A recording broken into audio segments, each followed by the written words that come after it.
everyone has responsibility. The responsibility of the leaders towards to the people. প্রত্যেকটি মানুষের রয়েছে দায়িত্ব, কর্তব্য। আরেকজন রাষ্ট্রপ্রধান বা নেতৃবৃন্দ হিসেবে তার দায়িত্ব রয়েছে জনগণের। What kind of world we want, আমরা কেমন বিশ্ব চাই এবং কেমন বিশ্ব আমাদের চাওয়া উচিত।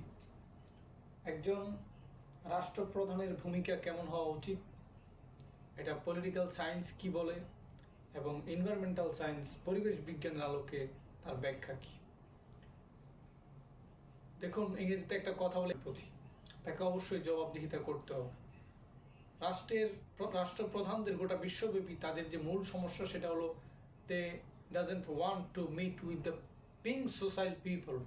তারা দেশের মানুষের সাথে মিশতে চান। It is not only the Bangladeshi problems but also entire world. গোটা বিশ্বের মূল সমস্যা হচ্ছে যে রাষ্ট্রের নেতারা তারা দেশের মানুষের সাথে খুব কমই মিশতে চায়, যেটা তাদের সাথে এবং জনগণের সাথে একটা দূরত্ব তৈরি হয়।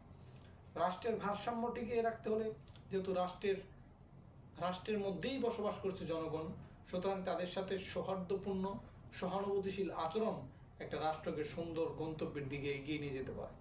আর পারস্পরিক হিংসা, বিদ্বেষ, সমালোচনা, কুৎসা, পারস্পরিক নিন্দা, এগুলো একটা দেশকে ধ্বংসের দ্বার প্রান্তে এগিয়ে নিয়ে যেতে পারে।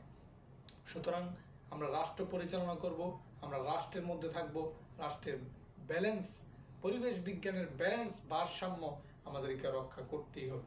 নতুবা this is the alarming for our society, for our state government all over the world. যদি আমরা আমাদের রাষ্ট্রকে নিয়ন্ত্রণ করতে না পারি, আইনের শাসন প্রতিষ্ঠা করতে না পারি, তাহলে এটা আমাদের জন্য অশনির সংকেত বলে আমি জুবায়ের আহমেদ মনে করি।